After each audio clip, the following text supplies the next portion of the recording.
आपका क्या नाम है? ग्राम सभा वर्मा। ग्राम सभा आपका कहाँ है?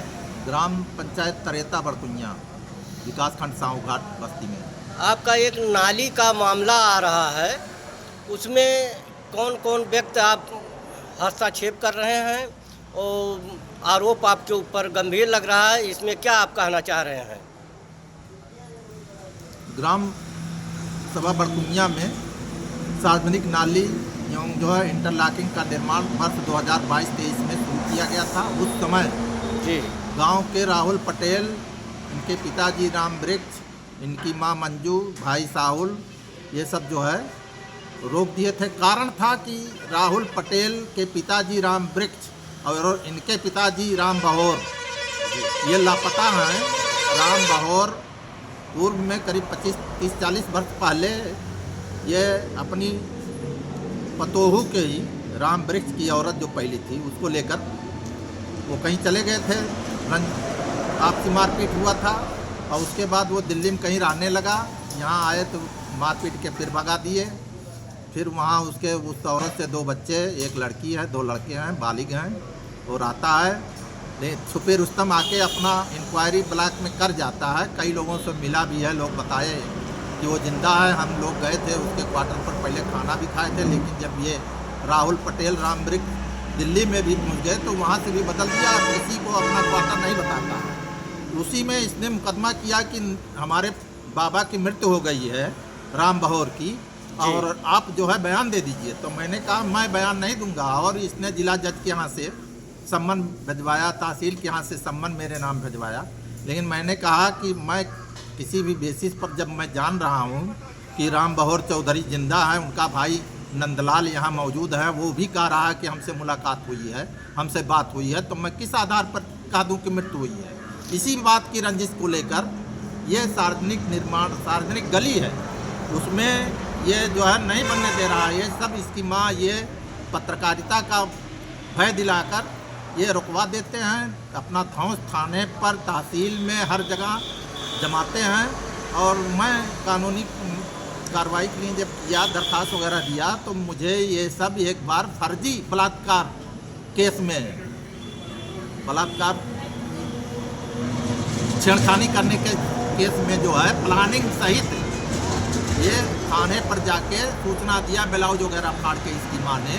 तो मैंने उस समय जो प्लानिंग था उसका ऑडियो कैसेट बनाया, ऑडियो रिकॉर्डिंग हुई थी। उस ऑडियो रिकॉर्डिंग को थाने पर दिखाया, अधिकारियों को दिखाया, तब जाके मेरे विरुद्ध मुकदमा नहीं कायम हुआ। तो ये बहुत तरह से साजिश कर रहा है। अब इधर फिर मेरा प्रधानी कार्यकाल ख़त्म होने नज़दीक है। तो मैं कहा कि गांव में जो है सब लोग कहे, करीब 25-30 लोग पूर्वे में हैं, सब लोगों ने कहा इसको बनवा दीजिए, नाली और इंटरलॉकिंग। तो मैंने फिर कार्य योजना बना के इसको एस्टीमेट तैयार करवाया। उसके बाद अधिकारियों को बताया, वीडियो साहब को बताया, सेक्रेटरी वगैरह जो डीडीओ साहब हैं उनको बताया। थाने में ये फिर जो है काम शुरू किया, तो काम रुकवा दिया थाने में जाके इसने। थाना वाल्टरगंज से 2 सिपाही आए, एसओ साहब बुलवा के तो रुकवा दिए। मैं थाने गया तो थाने पर इसकी पहुंच थी, इसलिए थाने पर कोई सुनवाई नहीं हुई। तो फिर मैं डीएम साहब के यहाँ और कप्तान साहब के यहाँ जाके दरख्वास्त दिया, तो उस पर IGRS में भी दिया, तहसील दिवस में दिया, थाना दिवस में दिया। कई बार 3 महीने के अंतर्गत हमने 8-10 दरख्वास्त दिया कार्रवाई के लिए। डीएम साहब ने कहा आपका नाली बनेगा, तो फिर हमने दोबारा उनसे मिला कि सर अभी तक बना नहीं। एक बार अभी परसों का था 16 तारीख को पुलिस टीम और ब्लॉक की टीम गई वहाँ, और मुझे भी 10 लेबरों के साथ, मैं लेबर मिस्त्री के साथ वहाँ निर्माण कार्य शुरू किया खुदवाना। तो ये इसकी माँ और ये साहुल, राहुल, आप सब ने जो है गाली गुप्ता देकर भगा दिया। हरिजनों को जो लगे थे उनको भी गाली गुप्ता दिया, जाति सूचक गाली दिया, और वो सब बेचारे डर के मारे भाग गए। ये जो थाने से दरोगा जी आए थे, एक धीरेंद्र सिंह दीवान थे, एक गनी गुप्ता जी दीवान थे, एक तिवारी जी दरोगा जी थे, ये एडीओ पंचायत थे सुभाष कनौजिया, और सेक्रेटरी लाल जी कनौजिया थे। सबको गाली गुप्ता दे के ये भगा दिया। फिर हमने बताया, कहा नहीं, हम महिला सिपाही नहीं जो है हमारे पास उपलब्ध है, महिला नहीं भेज पाएंगे, और फिर कार रुकवा के चले गए। तो फिर मैं दूसरे दिन 17 तारीख को कल जाके डीएम साहब मैडम के पास गया, अपनी पूरी बात बताया। हम कहे कि डीएम साहब भी जांच कर चुके हैं, बीडीओ साहब भी जांच कर चुके हैं, थाना अध्यक्ष भी जांच कर, सब लोगों ने जांच कर लिया, डीपीआरओ साहब जांच कर चुके, सब ने सही पाया। तब फिर भी मेरा निर्माण नहीं हो पा रहा है। कल जो है उसने सबको भगा दिया। सरकारी काम में कौन कौन से लोग आप बाधा पड़ रहे हैं? सरकारी कार्य में राम वृक्ष हैं, राहुल के पिता हैं, और राहुल हैं, राहुल का भाई साहुल है, राहुल की माँ है मंजू। ये चारों लोग जो है हमेशा वहाँ नंगई और भद्दी भद्दी गाली की, अब बलात्कार का मुकदमा लिखा देंगे, हम मर जाएंगे, तुमको फंसा देंगे, जहर खा के मर जाएंगे, लेकिन तुमको जेल भजवाएंगे।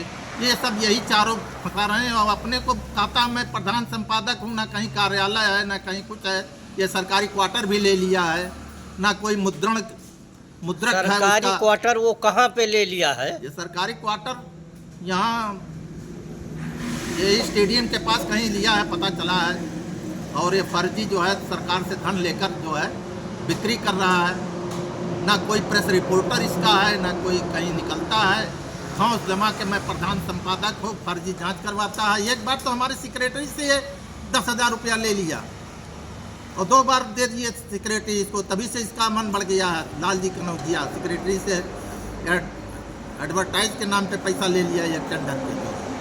और कहीं कुछ हमने इसके बारे में पता किया न्याय प्रहरी में, तो ये न्याय प्रहरी में रामचंद्र वर्मा संपादक थे। तो उनसे मैंने कहा हमारे यहाँ कोई पैसा ये नहीं जमा किया है, ये तो वैसे अपने ले लेता। हम फिर इसको निकाल दिए अपने यहाँ से। उनका नाम न्याय प्रहरी में बदनाम कर रहा। अब ये न्याय प्रहरी में दूसरे इसका साथी है दिलीप कुमार। वो दिलीप कुमार जो है इसका साथी है, वो फर्जी जो है बगैर मौके पर गए देखे और इधर उधर की जो चीज़ दबंगई और सब निकाल रहा है। और मेरा मान सम्मान घट रहा, मेरी बहुत जनता में मानहानि हो रही है। इसके विरुद्ध कानूनी कार्रवाई किया जाए। और पूरी बात जो है वीडियो और एसडीएम, नायब तहसीलदार, सबसे आप जांच कर सकते हैं, देख सकते हैं, जांच रिपोर्ट ले सकते हैं। गांव में जाके जांच कर लीजिए। 24 घर है, 24 घर में 23 घर के सब औरतें, सब आदमी जो है एक तरफ हैं, सब लगाना चाह रहे हैं, सबको गाली गुप्ता देकर भगा देता है।